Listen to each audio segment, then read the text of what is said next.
Son las 16 de la mañana del sábado 4 de abril. Comenzamos Diálogos de Fe con Monseñor Carlos Castillo, arzobispo de Lima. Monseñor Castillo, buenos días. Buenos días y buenos días a todos los televidentes, Fernando. Muchas gracias, Monseñor. Bueno, la semana próxima se va a celebrar la Semana Santa. Mañana es Domingo de Ramos. Seguramente ni siquiera en los tiempos de Santo Toribio de Mogrovejo se ha vivido una Semana Santa bajo tales restricciones y en circunstancias sanitarias tan difíciles. Por eso es que queremos naturalmente apoyarnos en los textos de la Biblia. Nos comentará usted lo dicho por el profeta Isaías, el Salmo terrible, ¿por qué me has abandonado?, que Jesús retomó en la cruz, y el texto del Evangelio de San Mateo. Pero antes de eso, queríamos conocer qué ha previsto la Iglesia para celebrar, pese a todo, la Semana Santa, Monseñor Castillo.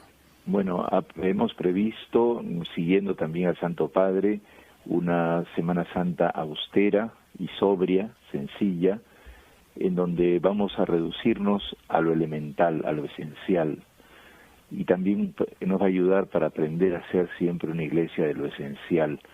Decíamos que en nuestra asamblea sinodal queríamos escuchar los signos de los tiempos y responder como iglesia. Este es un signo de los tiempos y hay que saber adecuarse para anunciar lo central que es el Evangelio. Y si celebrábamos con tantas otras cosas que son tan bonitas y importantes, claro, el corazón de todas ellas, todas esas cosas que hemos creado, son consecuencia de un elemento central que es el básico, que es la entrega generosa de Jesús en la cruz. De acuerdo.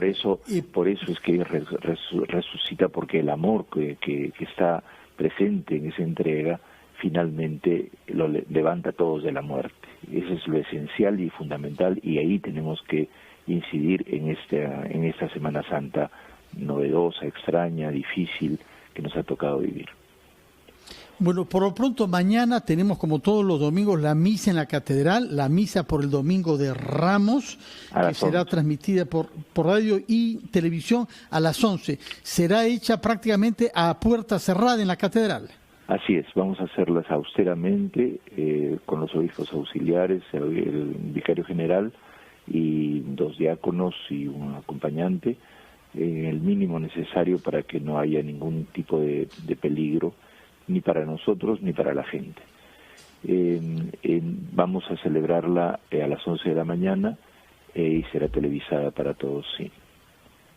Luego tenemos el Jueves Santo, la misa que conmemora justamente la creación de la misa, la última cena que tuvo Jesús con sus discípulos. Así es, ese día es el jueves, y eso se va a transmitir por redes y con canales internos de la iglesia, el canal HN, probablemente Telejuan, y alguna conexión con Radio Santa Rosa. Lo importante es que celebramos la Cena del Señor en el seminario de Santo Toribio, con los seminaristas, que son pocos, pero están ordenaditos, y la haremos también los tres obispos. El día viernes en la iglesia de las Nazarenas tendremos el sermón de las 3 horas, de 12 a 3 de la tarde. Van a predicar varios sacerdotes, vicarios. El vicario general va a predicar una hermana monja llamada Carmen, y luego el señor nuncio concluirá la reflexión con la última palabra. Y luego de eso tendremos el oficio, en donde evidentemente leeremos el Evangelio de Juan, la Pasión según San Juan, y haremos también la prédica adecuada al momento, ¿no? Y la adoración de la cruz, y finalmente concluiremos en ese momento. Y luego nos preparamos para el Sábado Santo, que también va a ser televisado, y en el cual vamos a celebrar la fiesta de la Pascua, del paso de la muerte a la vida de parte de Jesús, que es la fiesta más importante de nuestra comunidad católica, ¿no?, de nuestra comunidad cristiana. Jesús, a través de su muerte, nos conduce a una esperanza definitiva. Y luego tenemos el domingo la misa de resurrección. La misa de resurrección, que será también a las 11 de la mañana y que también será televisada, ¿no? En realidad, de acuerdo, haremos por redes los jueves y viernes y televisados el sábado y el domingo. Ahora bien, vayamos a los textos de la misa de mañana, domingo de Ramos. Por una parte hay un texto del profeta Isaías y un salmo que comienza con esta pregunta terrible que Jesucristo se hizo en la cruz también: Dios mío, ¿por qué me has abandonado? Explíquenos, por favor, por qué el salmista formula esa pregunta en esos términos tan terribles, en realidad. Dios mío, ¿por qué me has abandonado? Sí, el camino del amor de Dios en la historia, revelado en la Biblia, presupone por parte de Dios una opción definitiva de mostrar su amor a la humanidad. Sin embargo, el modo de vivir eso es al interior de situaciones tremendas en donde las personas sufren, como estamos viviendo nosotros. Hay así como dos lógicas: la lógica del mal que se posesiona del mundo, de la vida de la gente y la maltrata, y Dios que quiere mostrar su amor y acompañar y salvar a la humanidad de todas las injusticias, maldades, enfermedades que nos ocurren. Y las dos cosas son algo así como irreversibles, ineluctables. Es irreversible que el mal se organiza, a veces conscientemente, a veces simplemente como un defecto de naturaleza, o la combinación de las dos cosas. Y por otro lado, Dios siempre mantiene su promesa del amor. Eso lo realizamos, esa promesa de amor la realiza Dios a través de las personas que se ofrecen a servirlo y amarlo y a ser fieles a Él. Pero claro, como humanos, lo primero que hacemos es que no nos explicamos cómo el amor de Dios puede venir de esa manera si es que en el corazón de nuestra vida sufrimos, ¿no? Y ese es el misterio de la pregunta, ¿no? Jesús lo vivió como todos nosotros. Si Jesús no hubiera dicho esas palabras, no hubiera sido un humano completo, que pasa por las mismas situaciones y pregunta y cuestiona, ¿no? Y interroga en medio de la desesperación. Eso nos muestra un Jesús identificado plenamente, un Jesús Hijo de Dios identificado con todo lo que es el ser humano, con sus sufrimientos hasta el fin. Pero en el corazón de eso está siempre Dios. Yo siempre digo que en la frase que menciona Jesús dice Eloí, Eloí lema sabactani, que significa divinidad, divinidad, ¿por qué me has abandonado? Y no dice, no, Yahvé, Yahvé, el nombre Yahvé es el Dios que siempre está. Su crítica es a esta idea del Dios que abandona, como abandonan también los que traicionan. Jesús, en el fondo, en el Evangelio de Mateo, aparece como aquel que se siente confiado plenamente en Dios y que va sufriendo abandonos de todo tipo. Primeramente las autoridades lo condenan, luego los mismos discípulos, luego la gente que lo sigue va abandonándolo una y otra vez. Hay la palabra traición muy usada en el Evangelio. Y esa traición nos muestra, digamos, la dureza de la complejidad humana. Y sin embargo él mismo siente el abandono de Dios incluso. Sin embargo, en el corazón de ese misterio hay la realización de la presencia permanente del Hijo de Dios en medio del mundo. Y así entonces transmite que Dios, digamos, ineluctablemente también, irreversiblemente, se fusiona con la humanidad y rompe el mal de la historia, ¿no? Es una manera difícil y compleja de comprender, pero creo que es muy importante porque en nuestra fe lo esencial es eso: cómo aprendemos a ser fieles a Jesús sin traicionarlo, y cómo aprendemos a creer en el Dios que nos ama a pesar inclusive de que no lo vemos. El Papa lo decía en la frase de la prédica del viernes, ¿no? Jesús está en la popa, en la parte en donde primero se hunde. Está presente, no lo ven, creen que está dormido, o por lo menos está dormido, pero no sienten que su presencia es activa. Sin embargo, está en la popa y está en el lugar más difícil en donde primero se va a hundir el barco. Muchas gracias por estas explicaciones y tendremos ocasión naturalmente de seguir estos ritos y estas misas por radio y televisión a partir de mañana, Domingo de Ramos. Permítanos ir a una pausa, Monseñor Castillo, y después de la cual regresaremos con palabras pronunciadas por el Papa justamente en el Vaticano esta semana. Vamos a la pausa y retomamos diálogos de fe con Monseñor Carlos Castillo, arzobispo de Lima.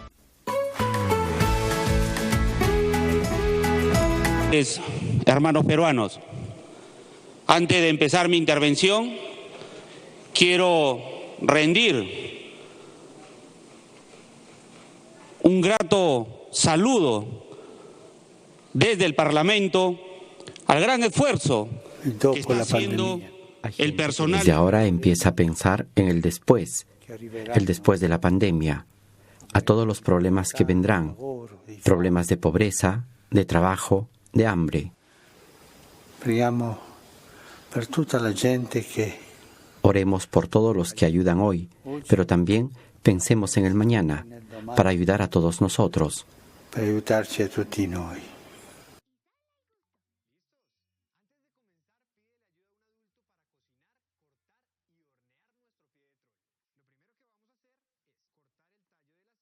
Parte de las palabras pronunciadas por el Papa en el Vaticano esta semana, notablemente conmovido por el sufrimiento que a nivel global genera esta pandemia de coronavirus. Monseñor Castillo, en el Perú, como en el resto de los países del mundo, tenemos a muchas familias en duelo, muchas familias con parientes afectados directamente en su salud y otros afectados por las consecuencias económicas, el desempleo, la pobreza. La Iglesia responde en un doble nivel. Por una parte, con un compromiso social vía Cáritas, ojalá que tengamos ocasión de hablarnos, que nos cuente eso, pero el otro nivel es el nivel del rito, es el nivel de la renovación de los actos fundadores de la fe. Nos ha explicado cuáles van a ser, pero ¿qué es lo que recomendaría usted a las familias católicas acostumbradas a ir a misa y a participar desde muchas generaciones en estos ritos, que van a tener que quedarse en su casa por el confinamiento impuesto para hacer frente al problema sanitario? Bueno, el Papa lo ha dicho de una manera muy linda, ¿no? Pensar en el mañana. El mañana va a ser muy difícil, muy duro, como lo es ahora, especialmente para las familias que sufren no solamente la muerte o la enfermedad, sino también la situación económica que difícilmente el mundo va a poder retomar, porque no es una cosa solamente de nuestro país, se viene una crisis económica gravísima.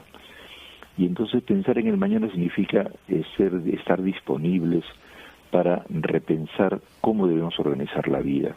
Y eso no es un concurso solamente de los sabios o de las personas técnicamente dotadas, sino es una iniciativa común de toda la humanidad que toma conciencia de la responsabilidad que tenemos ante una situación así.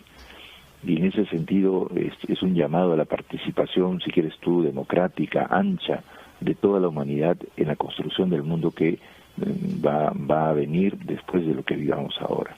En ese sentido, la celebración que vamos a hacer nosotros, así sobria, como he dicho, es importante porque quiero invitar a todos los católicos de Lima, a todos los creyentes, a que en esa sobriedad de celebración hagamos un ensayo de que podemos hacer las cosas de modo distinto según cambian las cosas. No podemos estar como los propios hebreos atados a nuestras tradiciones una y otra vez, cuando justamente la situación está difícil. Varias veces hice yo hace poco, en este año, la comparación con el Titanic, ¿no?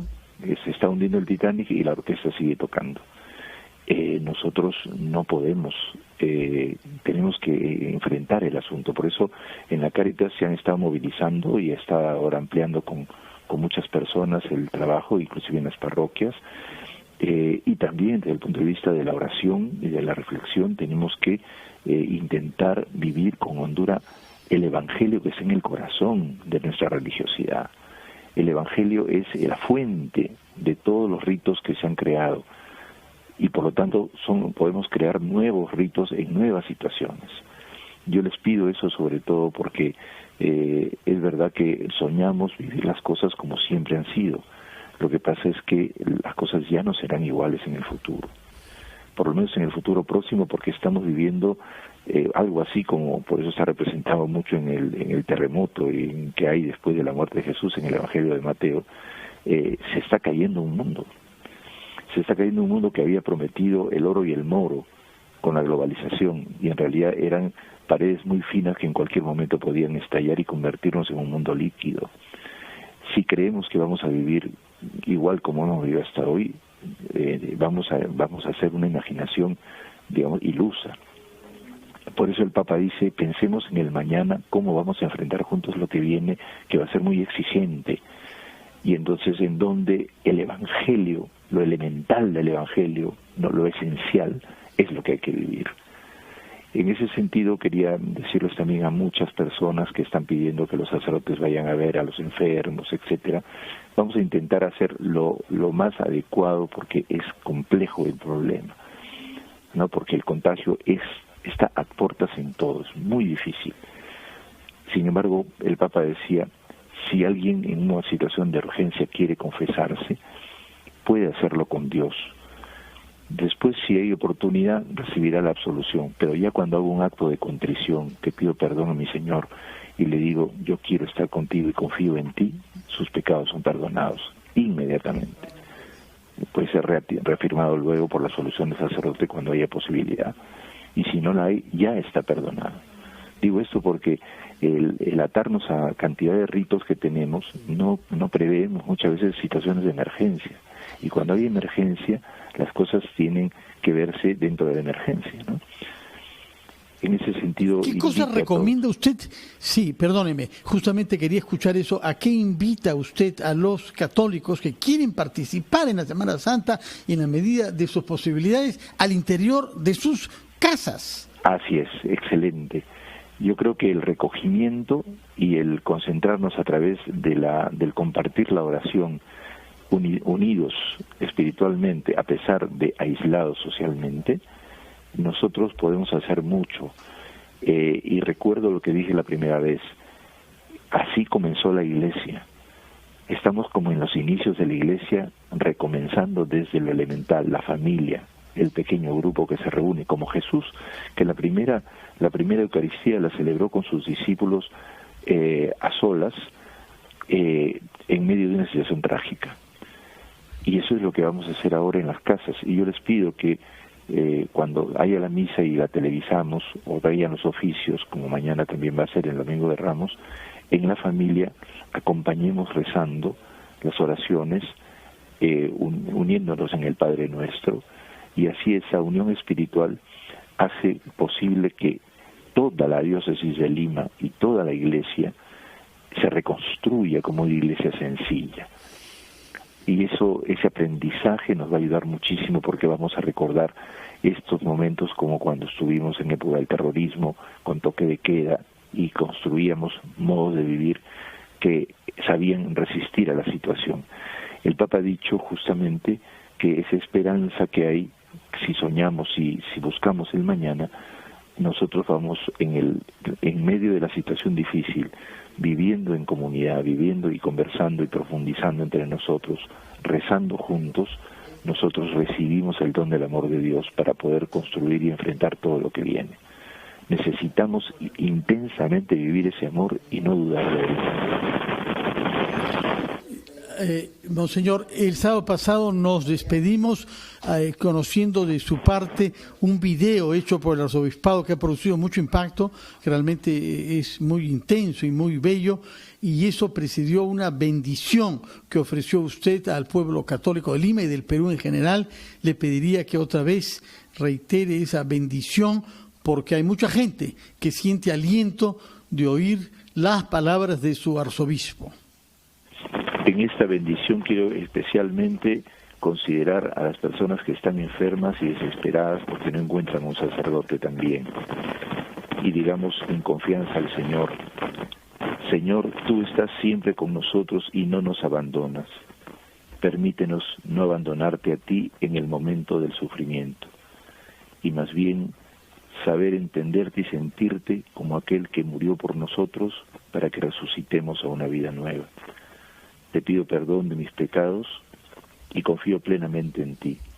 Y yo sé que tú me salvas en esta situación porque me conviertes en un ser amoroso como tú lo eres. Por eso, Padre Santo, acompaña junto a mí a todos los que están sufriendo, especialmente a las familias pobres, y acompaña sobre todo a las personas que están sufriendo el coronavirus, para que si es posible puedan salvarse, y si no se salvan de esta vida por medio de la muerte, participen plenamente del amor glorioso de tu resurrección, y nos reencontremos cuando tú nos levantes a todos de la muerte. Gloria al Padre, al Hijo y al Espíritu Santo, como era en el principio, ahora y siempre, por los siglos de los siglos. Amén. Los bendiga el Señor y los acompañe a todos, especialmente a los enfermos, y siéntanse y reconózcanse perdonados y amados.